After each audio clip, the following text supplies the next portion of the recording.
I'm really excited to be here today to talk about data sovereignty in XR. Start off by saying good afternoon, good evening, good morning, depending on where in the world you're joining us from today.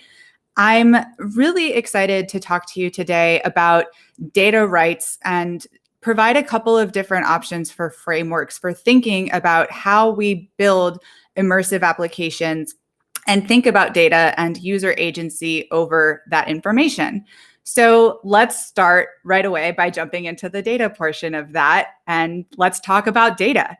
To help us out here, let's talk about a specific quantity of data, just so that we're on the same page about what this kind of information means. Specifically, let's talk about 247,000 megabytes of data per year. This is the average amount of information that the average internet user generates on an annual basis. So for each person who's accessing the internet, this is approximately how much information they're generating. And this estimate is probably on the low side because it doesn't actually incorporate things like data generated by speaking to an IoT device. So thinking about this particular amount of data gives us a couple of different visualization options for exactly how much information we're talking about. So 247,000 megabytes of data is 247 gigabytes of data. This is equivalent to 34.3 hours of streaming 4K video on Netflix, almost 400 copies of Beat Saber for the Oculus Quest, 6,175 hours of streaming Spotify on the default settings, and approximately 3.6 million emails, which is a lot of information, especially when you consider that that's one average user using the internet today.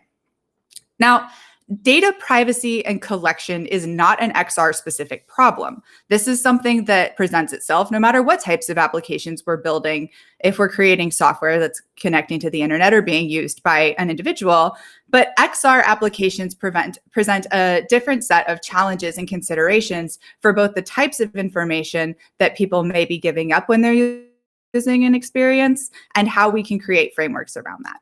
So let's talk a little bit about what this means specifically for XR apps. And when I talk about XR apps here, I'm generally referring to something that's a headset application that spans immersive content, whether that's a purely virtual environment or an application that is also allowing you to interact with physical objects in your environment. So put a different way, virtual reality, augmented reality, or mixed reality, depending on how you want to think about that. So specifically for XR, a couple of the types of data that you generally don't have to worry about collecting from a user with traditional flat applications are things like gaze tracking and either inferring where a user is looking by calculating the position of the headset relative to where the user is in the environment. It could be capturing information about full body movement and how you're moving about a physical space. And it could be capturing voice and chat data, particularly in the context of a multi-user application. And thinking about the type of data that's being collected is just one component of thinking about a framework for data sovereignty in XR. We also need to think about how that data is used and where it might go. So let's think about that second part. Where might data go? This is a really big consideration with data privacy because depending on who else has access to specific amounts of data, it gets more or less concerning for personal privacy. The data on an XR application might not go anywhere. It may be completely processed on the device itself, in which case, you know, as the user, that's the only place you as the user is going to have a risk of that information getting out. There's also the possibility that data is being captured from inside of an application and shared back to the developer. This could be for the purposes of improving a product or for advertising. We'll go into that a little bit more in just a couple of minutes, but this would generally be a relationship that you have to a user with your information being shared with the creators of the app that you're using.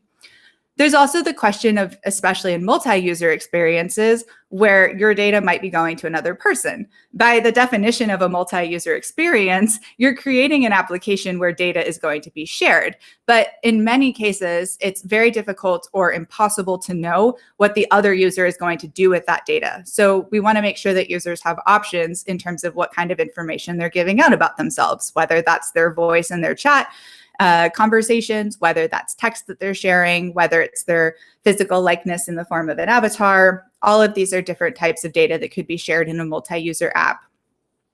And lastly, there are the question of third parties. These are a little bit more nebulous when we think about data collection and sovereignty, because as users, we may not always know who's going to be able to see that information. We don't know if it's going to be sent to a platform developer through an SDK that's being used. We don't necessarily know if it's going to be sold or given or shared with a third party through a data exchange practice.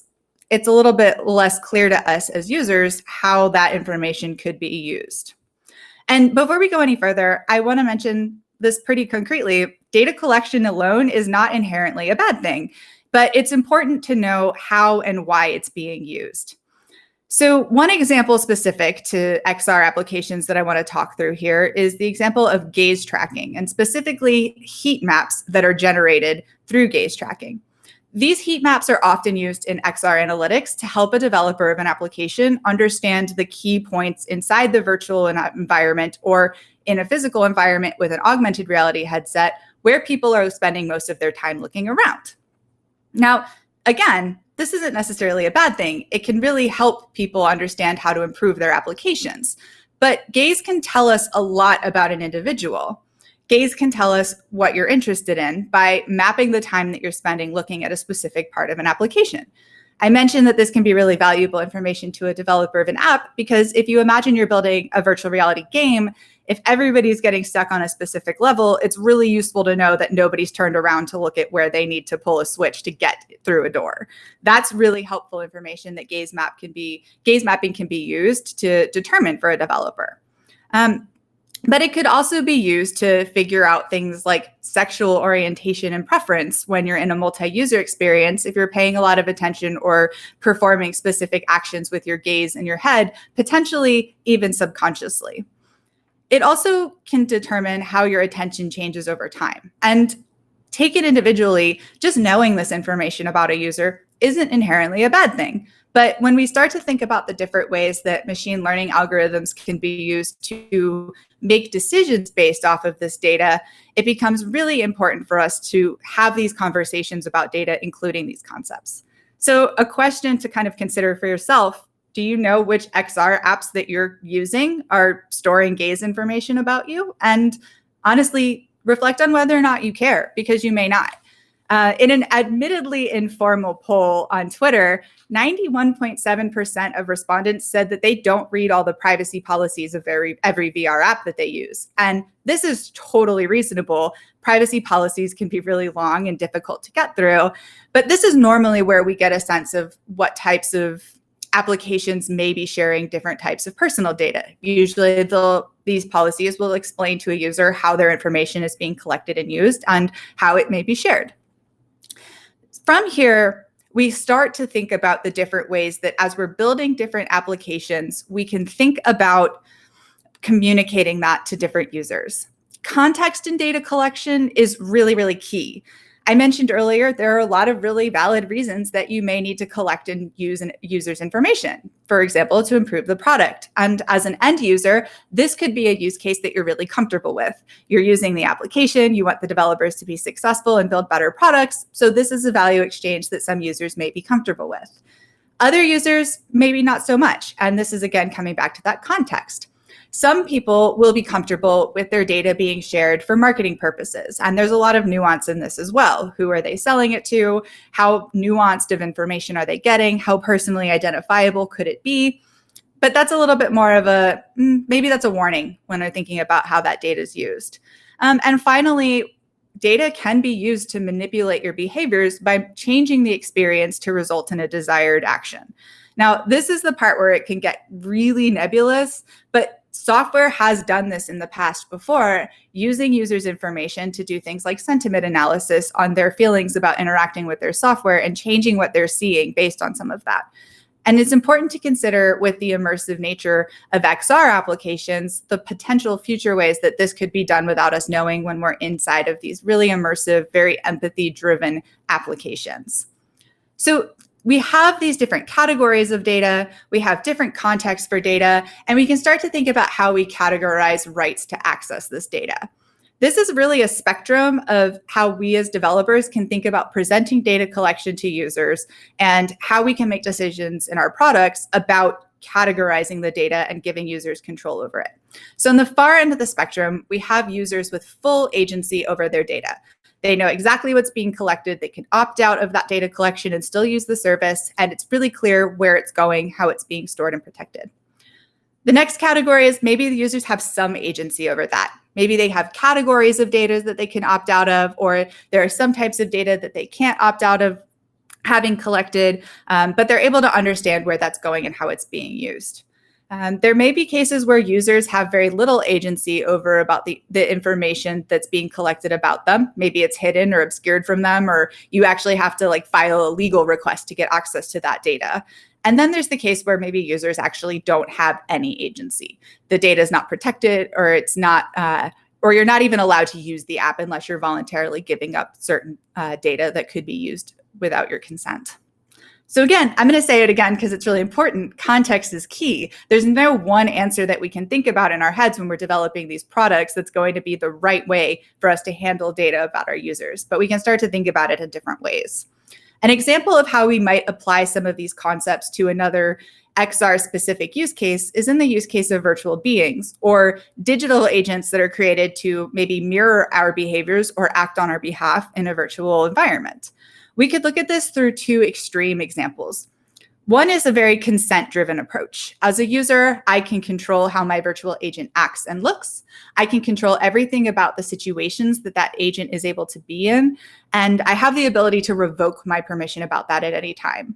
I've personally been in multi-user VR experiences where I've been wearing an avatar that was a 3D scan of my physical body, and other users have taken that and worn that around the space. And it's a very strange disconnect with personal information that is mirroring my real world lived experience in a kind of weird and uncanny application that I don't have control over. And this would be more of an example of a coerced approach where maybe users can't control anything about the virtual agent that's assigned to represent them. Maybe they don't have agency over the appearance, the gender, the voice, the personality. There may be cases like the one I just described that I experienced where I didn't have the right to take that use of that avatar back. That person took it without consent. I had no protections about asking them, hey, don't use that. If they wanted to keep wearing that avatar, which is the 3D scan of my body, they could do that. And it's in cases like this where maybe the agent's actually owned by an entirely different entity, and I don't have any legal rights to, even if I use it for years and years, if people know it as being my virtual agent, I may not actually have any ownership rights over that. And legally, these questions of agency are really, really complex.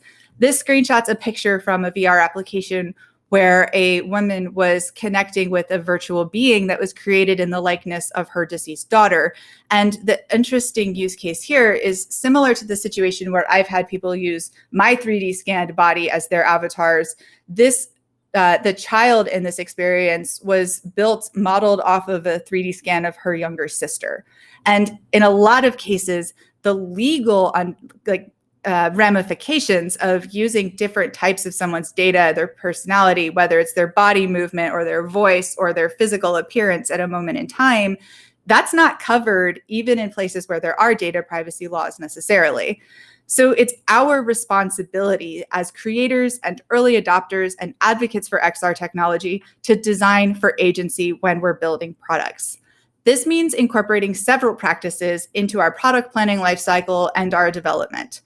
One, we need to respect user preferences. We need to allow users the ability to opt in to which types of data is being collected, be clear about how we're using it, default to privacy preserving options, and user protection. We want to encourage users to start exploring these models and getting used to these principles of having consent in how their likeness could be used. The second thing we need to do is develop policies that articulate how and why data is being used and create frameworks for evaluating feature decisions. Now, I'm not talking about everybody going out and becoming an expert in creating legal documents or fundamentally rethinking how privacy policy or terms of use or legally binding documents are written for software, though I think that those are also really interesting areas to explore through the lens of immersive applications. But what I mean when I talk about developing policies is that we as individuals who are creating these types of technologies, we have these capabilities to internally create documents that talk about how we're evaluating whether or not to implement analytics on a specific feature, whether or not we can create retention policies about how long information is stored about particular users, exploring new ways to de-identify that data so that it can't be tied back to an individual. Because in XR, it actually doesn't take too much information to uniquely identify individuals. In fact, in a relatively short VR experience, researchers have found that they can estimate an individual's identity with like 90% accuracy in some research tests. Now, again, this is a really controlled environment. It's to run these types of experiments, but it does show that there's biometric information and potentially personally identifiable information that we may inadvertently be giving up when we're using applications that have this many sensors and are connected so innately to our physical selves. Again, not necessarily a bad thing, because all of these technologies are allowing immersive applications to develop in a lot of really, really positive ways. But it's important that we think about creating these internal documents and advocating for users as best as we can as we're creating the software ourselves. And lastly, we need to advocate for consent. We need to map and understand where applications are lacking opportunities for users to specify how their data is used and collected. And we need to be really creative in thinking about the different ways that this could manifest in an application. Most likely, multi-user applications aren't necessarily thinking about the impact of having somebody wearing somebody else's physical body when they're creating a virtual experience, or thinking about the ways that deepfake technologies could be used to, say, take the voice sample of me talking in this video and apply that to be the voice of a digital agent or a virtual being at some application in the future. So we need to be thinking proactively about the different ways we can advocate for consent and normalizing these practices as we develop software within the XR industry. We shouldn't wait until it's legally required for us to protect users. We have this shifting landscape of technology policy, and understanding the legal requirements for protecting users is kind of at the end of this road of building software. Whereas when we're thinking about and designing and advocating for users and their safety, we have the power as creators of these technologies to make these decisions earlier on in the development process. We shouldn't wait, and we can't wait, because if we do, we're running the risk of it being too late for these technologies to be weaponized against traditionally marginalized communities. The time is now, and we have these capabilities to make these changes as we're building software today. Thank you.